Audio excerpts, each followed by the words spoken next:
Boa noite, pessoal. Estamos iniciando a segunda semana do nosso projeto Sprint. Por favor, se você está vendo esse vídeo, deixa um like, se inscreve no canal do YouTube da LS. Para quem não me conhece, meu nome é Gabriel Bonfim, sou orientador da LS Concursos, tá? E a gente está aqui trazendo esse projeto para ajudar os nossos alunos a estudarem essa lei da melhor maneira possível. Nossa intenção é lançar um desafio que é dominar a lei em 8 semanas. Sei que ela é grande, mas vai dar certo. Já está dando, né? A galera está fazendo e está gostando bastante, tá? Só um ponto que é importante esclarecer antes de eu efetivamente começar no sprint de hoje, tá?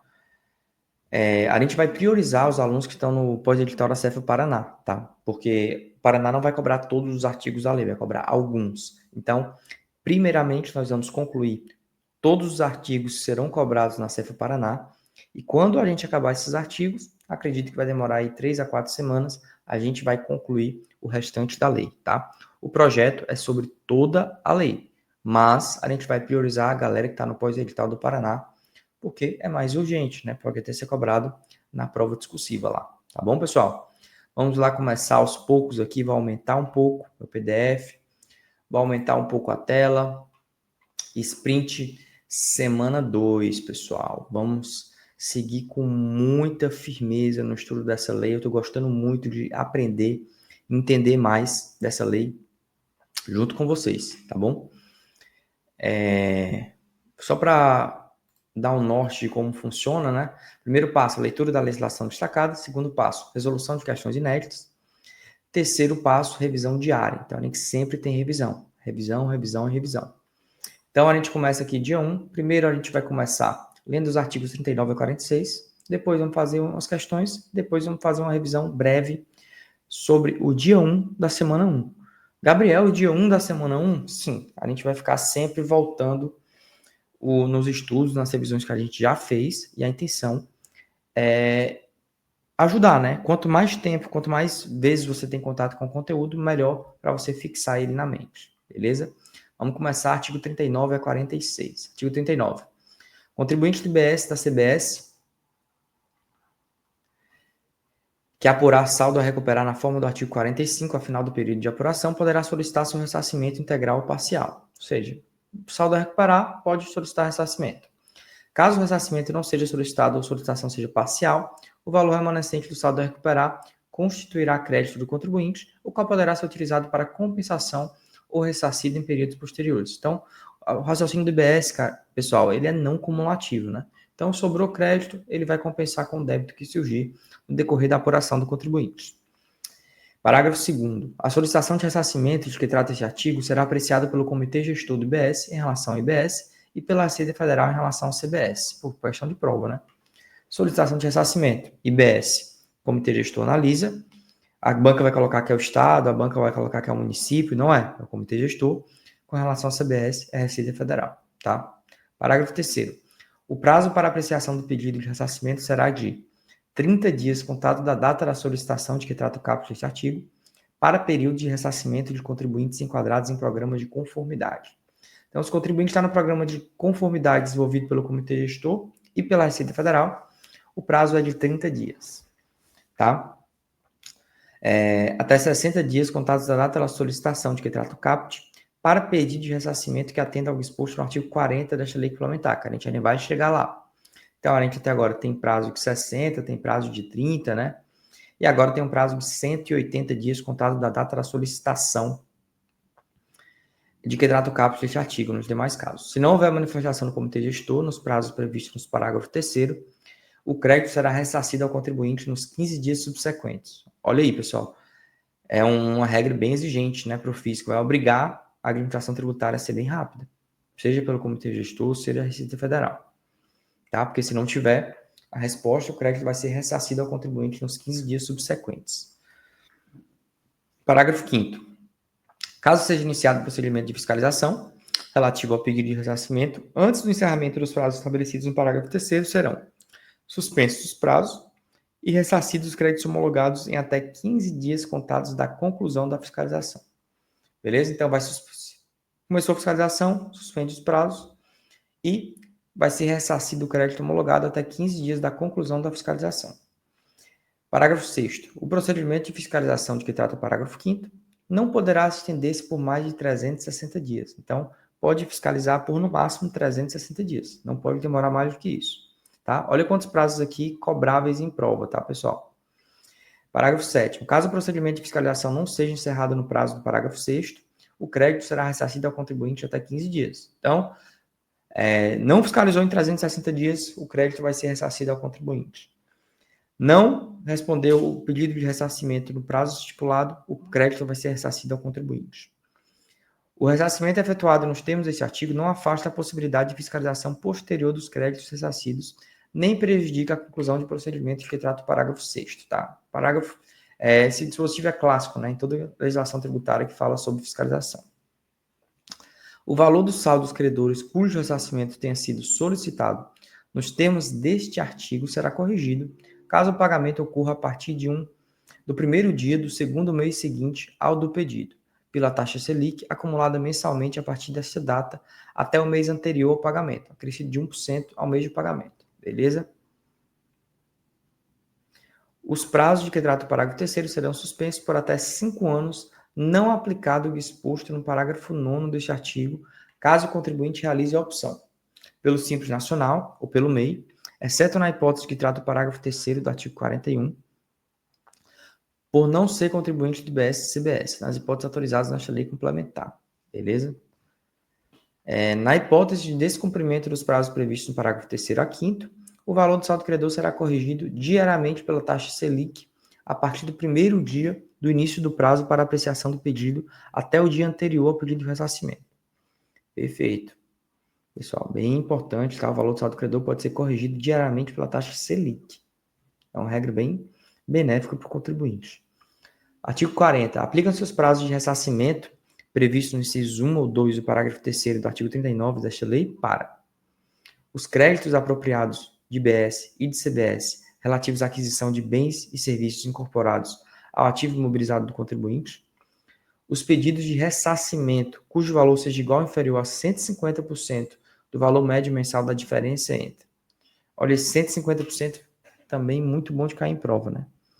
150% do valor médio mensal da diferença entre crédito de IBS e CBS, apropriado pelo contribuinte, débito de IBS e CBS, incidente sobre as operações de contribuintes. Então, aplica o prazo de ressarcimento para pedido de ressarcimento cujo valor seja igual ou inferior a 150% ao valor da diferença, né, entre débito e crédito. Então, se for maior do que 150%, né? Então, se o contribuinte paga em média 10 mil aí, o cotejo entre débito e crédito dele, até 15 mil ele tem direito àquele prazo. Se passou de 15 mil, não vai ter direito àquele prazo, né? Como se não fosse aplicado por ser um valor mais significativo, para dar um prazo maior para o fisco analisar com mais calma, tá bom?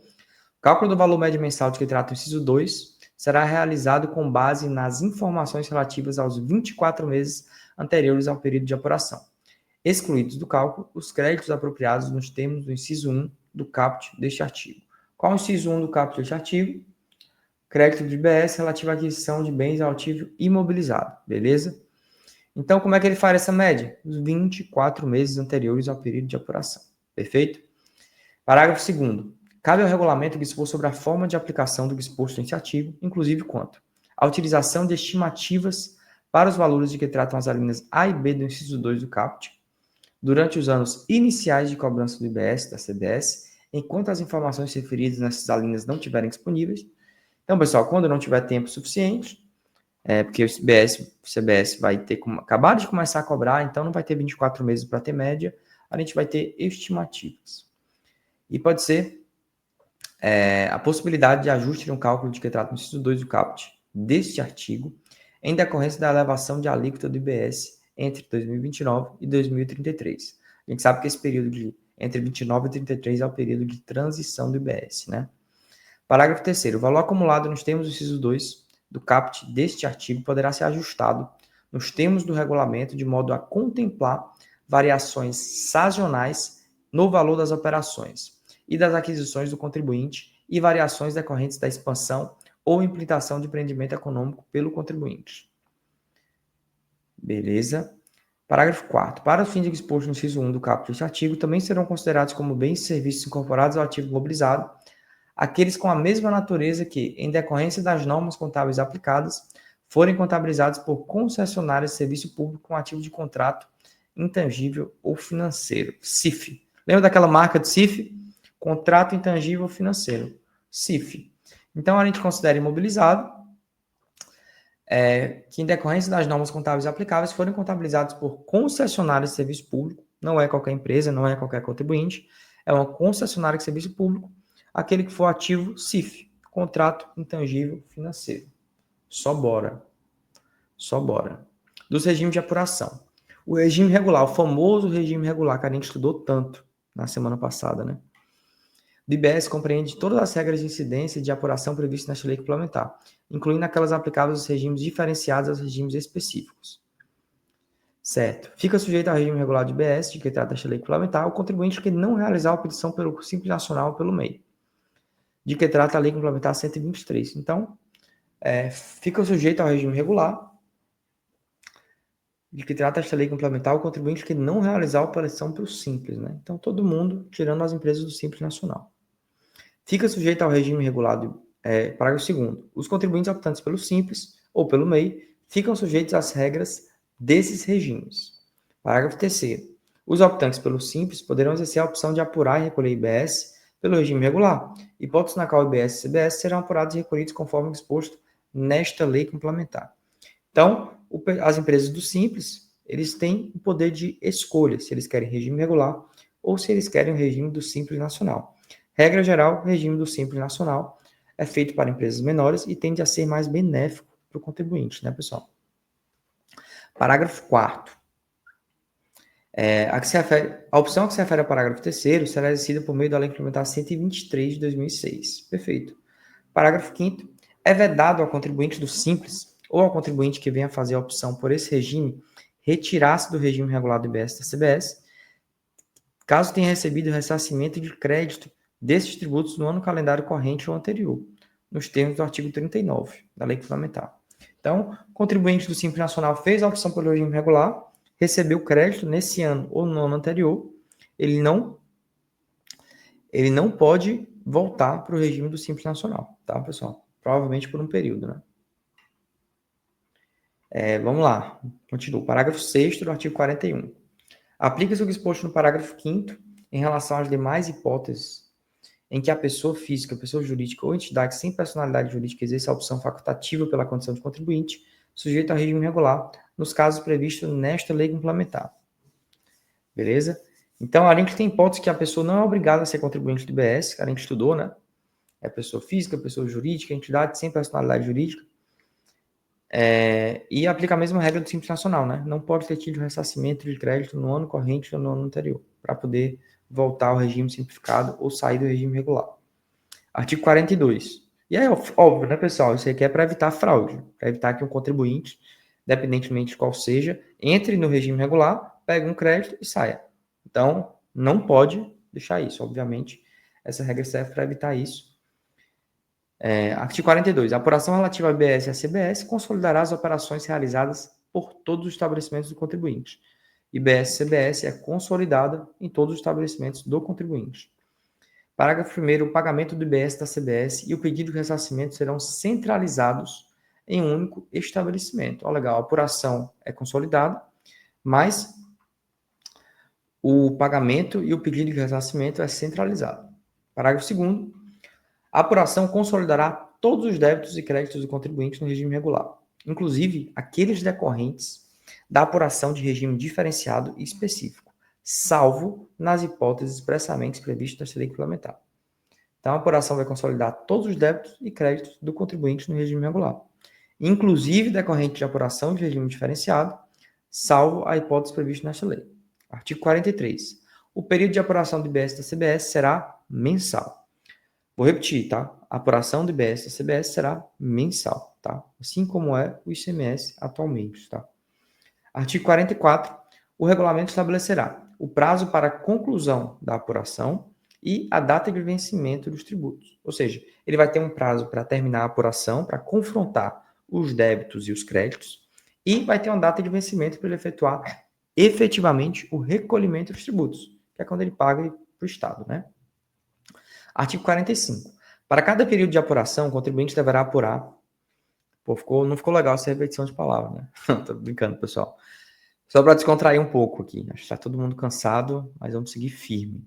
Artigo 45. Para cada período de apuração, o contribuinte deverá apurar separadamente o saldo do IBS e da CBS, que corresponderá à diferença entre os valores dos débitos do IBS e da CBS decorrentes dos fatos geradores ocorridos no período de apuração.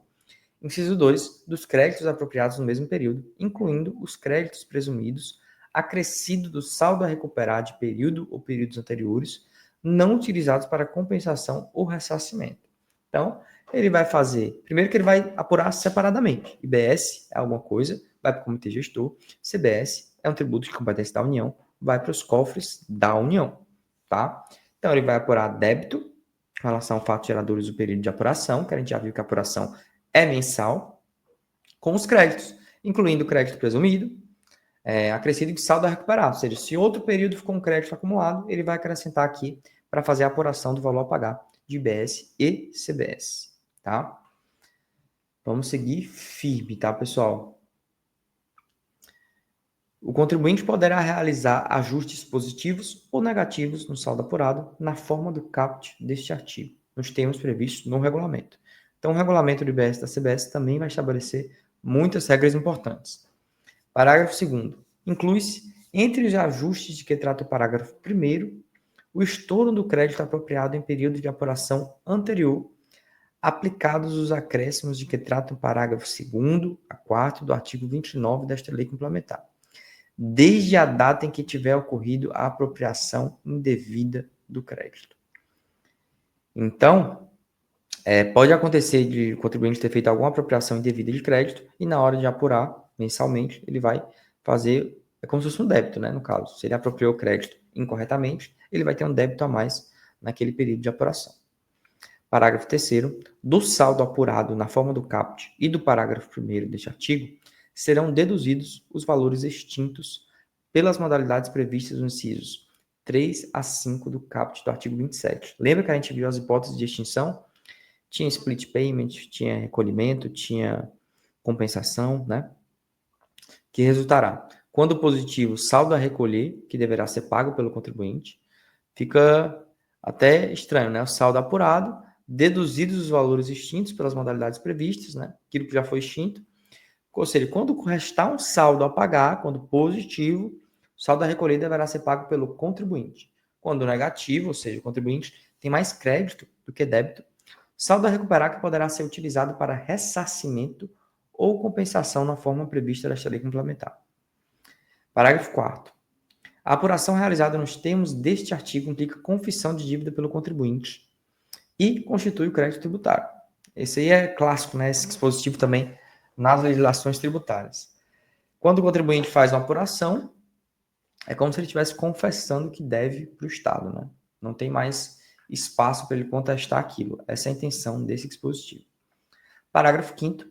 A confissão de dívida de que trata o parágrafo 4º é instrumento hábil e suficiente para a exigência do valor da IBS e da CBS, incidente sobre as operações nela consignadas. A ideia aqui é tornar um crédito definitivamente constituído, né? Para parágrafo 6º, tá? Do artigo 45. A apuração de que trata esse artigo deve ser realizada e entregue ao Comitê Gestor do IBS e à Receita Federal no prazo para a conclusão da apuração, de que trata o inciso 1 do caput do artigo 44. Artigo 46. O Comitê Gestor do IBS e a Receita Federal poderão, respectivamente, apresentar ao sujeito passivo a apuração assistida do saldo do IBS e da CBS do período de apuração. Isso aqui é como se fosse aquela declaração pré-preenchida, né? Quem já fez declaração de imposto de renda, a Receita Federal lhe disponibiliza o que ela acha que você deve para ela. Então, assim, é para ajudar o contribuinte aqui, né? Para dar menos trabalho para o contribuinte, tá? Pode errar? Bom, pessoal, na pré-preenchida da Receita Federal, eu já vi alguns erros nas minhas declarações, mas acontece, mas mesmo assim facilita, tá? O contribuinte tem que conferir tudo? Tem, mas é bom ter para facilitar o trabalho, né? Parágrafo 1º. O saldo de apuração de que trata o caput será calculado nos termos do caput do artigo 45 desta lei complementar e terá por base documentos fiscais eletrônicos, informações relativas à extinção dos débitos do IBS e da CBS por quaisquer das modalidades previstas no artigo 27 desta lei complementar e outras informações prestadas pelo contribuinte ou a ele relativas. Parágrafo 2º. Isso aqui é o que ele usa para fazer esse pré-cálculo, né, do IBS e da CBS. Parágrafo 2º. Caso haja apresentação da apuração assistida de que trata o caput deste artigo, a apuração pelo contribuinte de que trata o artigo 45 desta lei complementar somente poderá ser realizada mediante ajustes na apuração assistida. Então, ele vai pegar a apuração assistida e vai fazer os ajustes que ele acha que são devidos, né? Parágrafo 3º. A apuração assistida realizada nos termos deste artigo, caso o contribuinte a confirme ou nela realize ajustes, implica confissão de dívida e constitui o crédito tributário. É sempre para mostrar que está constituído o crédito. Se está constituído, ele já pode ser executado, né? Essa é a intenção, tá, pessoal? Parágrafo 4º. Na ausência de manifestação do contribuinte sobre a apuração assistida no prazo para a conclusão da apuração de que trata o inciso 1, presume-se correto o saldo apurado e considera constituído o crédito tributário. Ou seja, se você não falar nada, eu fisco, presumo que está correto o que eu lhe falei. Parágrafo 5º. A confissão de dívida e a apuração assistida a que se referem, respectivamente os parágrafos 3º e 4º deste artigo, são instrumentos hábeis e suficientes para a exigência dos valores da IBS e da CBS incidentes sobre as operações nela consignadas. Perfeito, tá? Parágrafo 6º. Como já disse, né? A intenção é sempre garantir que o crédito já está construído para não depender de mais nenhuma ação do fisco e já poder executar e tentar buscar esse crédito. Parágrafo 6º. O saldo resultante da apuração de que trata este artigo constituirá saldo a recolher ou saldo a recuperar, conforme o caso, aplicado o disposto no parágrafo 3º do artigo 45. Né? Saldo a recolher se o contribuinte tiver mais débito do que crédito. Saldo a recuperar é se o contribuinte tem mais crédito do que débito. Parágrafo 7º, tá? O disposto nesse artigo não afasta a prerrogativa de lançamento de ofício do crédito tributário, relativo a diferenças posteriormente verificadas pela administração tributária. Então, eu estou dizendo para o contribuinte, né? Olha, se você não disser nada, considero constituído o crédito. Então, já posso executar. Mas também nada impede que eu verifique aquele lançamento e ainda identifique que tenha algo mais a ser lançado de ofício. Então, esse vai ser o seu trabalho como auditor fiscal, cobrando IBS e a CBS. Parágrafo 8º. A apuração assistida deverá ser uniforme e sincronizada para o IBS e para a CBS. Artigo 39. Aqui foi erro, né, pessoal? Está repetido. Peço até desculpas aqui, mas como aqui a gente trabalha ao vivo, não tem mistério, não tem como esconder o erro. Aqui foi um errinho, mas vamos seguir onde a gente estava, né? A apuração deve ser uniforme e sincronizada para IBS e para a CBS. Perfeito. Vamos para as lacunas, né? Contribuinte do IBS da CBS que apurar o saldo a recuperar no final do período poderá solicitar seu ressarcimento, né, pessoal? O período, não sei. Período o quê?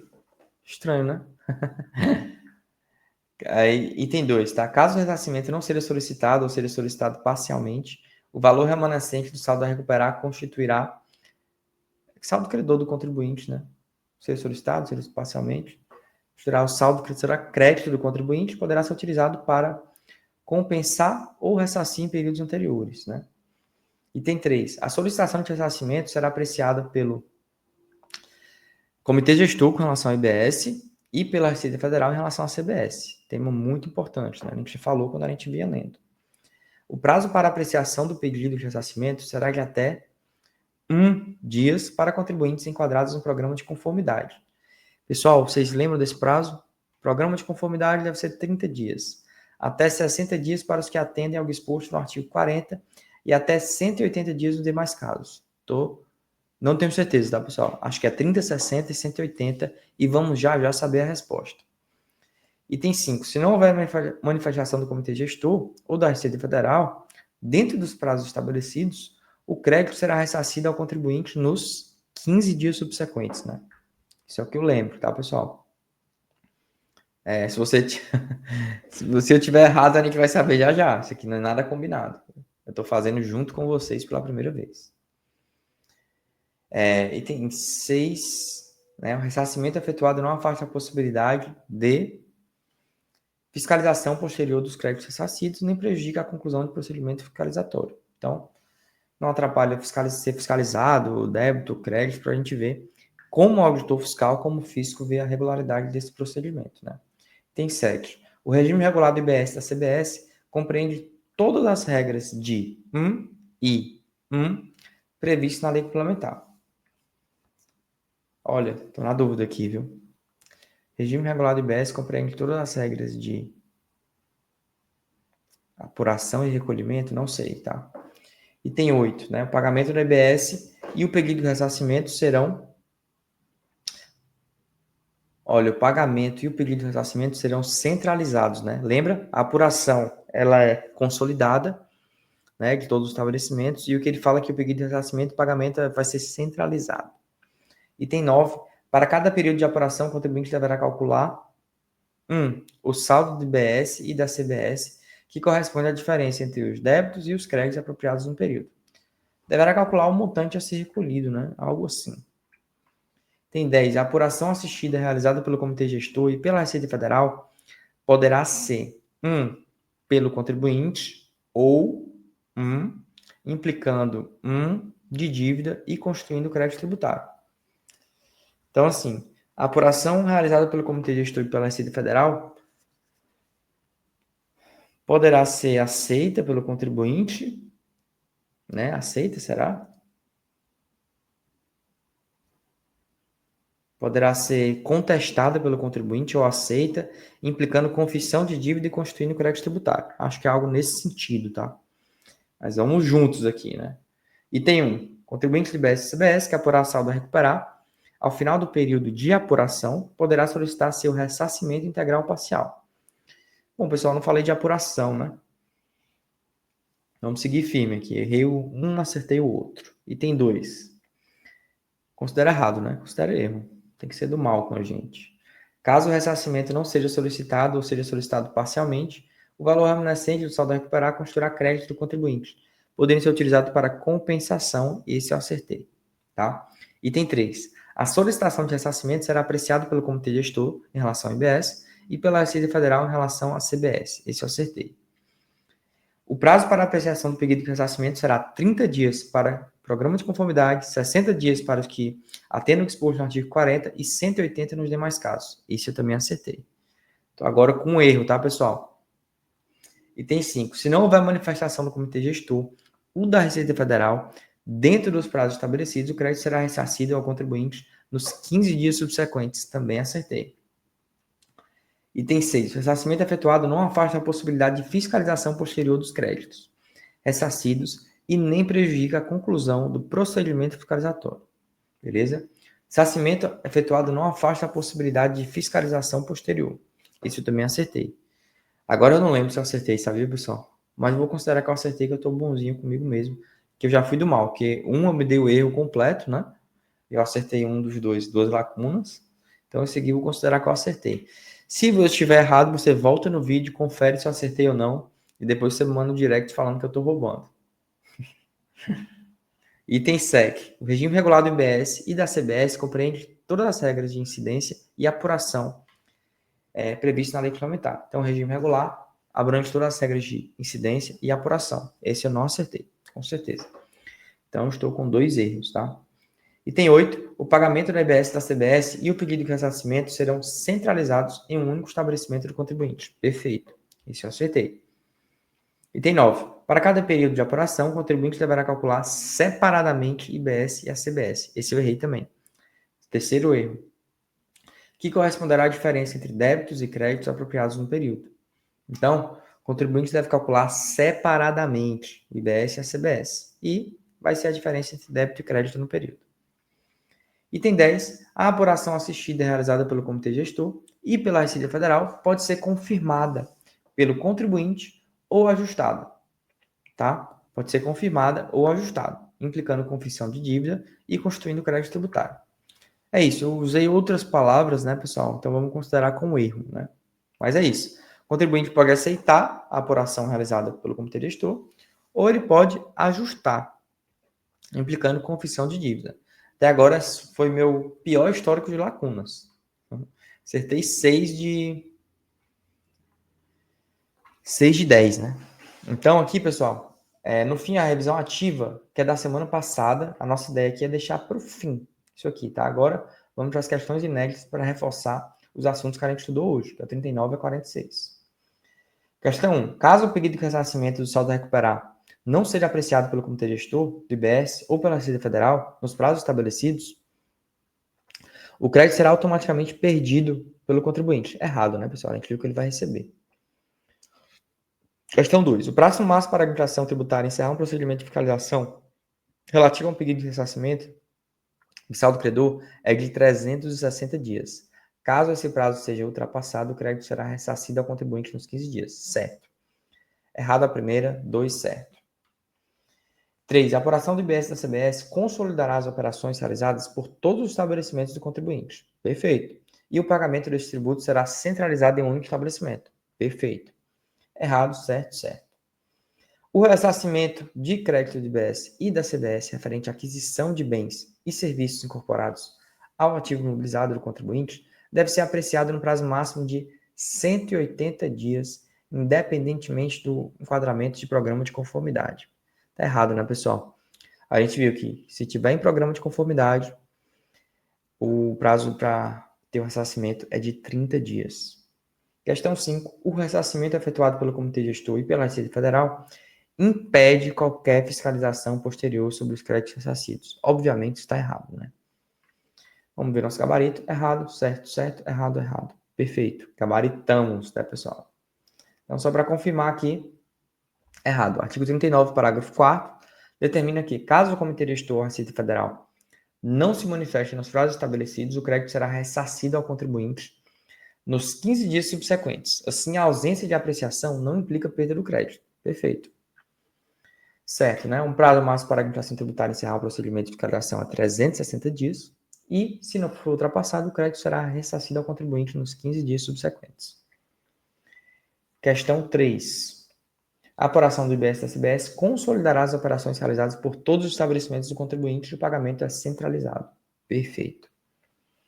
Questão 4. O prazo para ressarcimento do crédito relativo à aquisição incorporada ao ativo imobilizado são os mesmos previstos no inciso 1 e 2 do parágrafo 3º do artigo 39.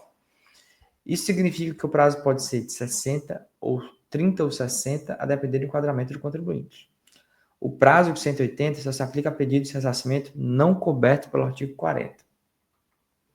Perfeito. O artigo 39, parágrafo 8º, estabelece que o ressarcimento não afasta a possibilidade de fiscalização posterior, né, pessoal? Isso a gente já sabia.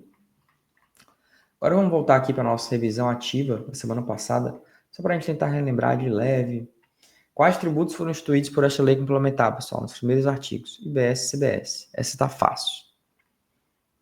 Tá? O que significa o princípio da neutralidade? Aquele princípio, vou tentar resgatar sem ler, tá? Esse é o intuito da revisão ativa. É ler a pergunta e tentar responder antes de ler a resposta. É aquele princípio que fala que esses tributos eles não devem afetar as decisões de consumo da população e não deve afetar a organização da atividade econômica, tá? Então, isso que ele não pode evitar. É a decisão de consumo e a organização da atividade econômica. Item 3. Quais são as principais definições pela lei complementar? Pô, são muitas definições, né?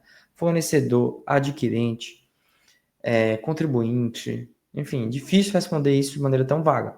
Mas que eu lembro, assim, que fornecedor ele pode ser pessoa física ou jurídica, domiciliada no Brasil ou fora. O adquirente é aquela pessoa que efetivamente paga a contratação do serviço ou do bem, né? Vamos lá. Operação com bens, né? Bens móveis, imóveis, materiais ou imateriais, inclusive direitos, bacana. Serviço, tudo que não se enquadra como bem é serviço, classificação residual. Fornecimento, entrega de bens materiais, licenciamento, cessão de direitos e prestação de serviço, perfeito.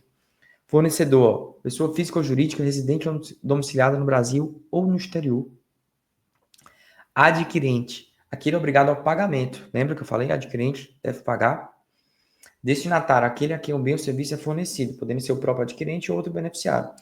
Então, se eu chego e contrato um serviço de salão para minha esposa, para minha noiva, Eu sou o adquirente, né?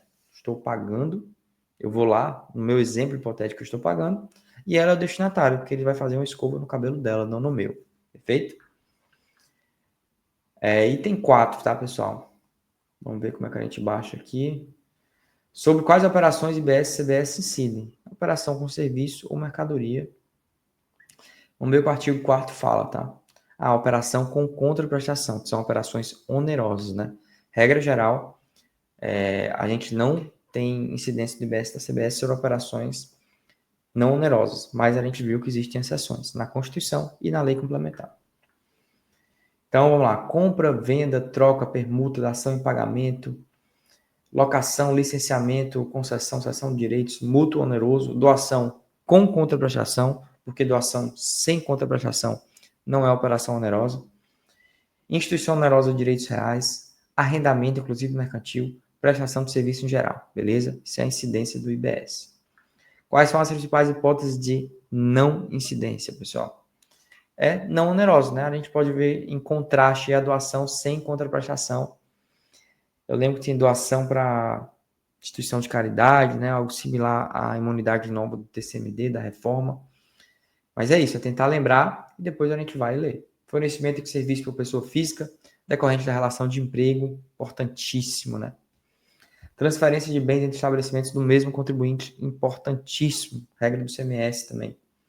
Baixa liquidação, transmissão de participação societária, salvo exceções. Né? Transmissão de bens por fusão, cisão e incorporação, não tem incidência. Rendimento financeiro, exceto quando incluído na base de cálculo do regime específico de serviço financeiro. Perfeito.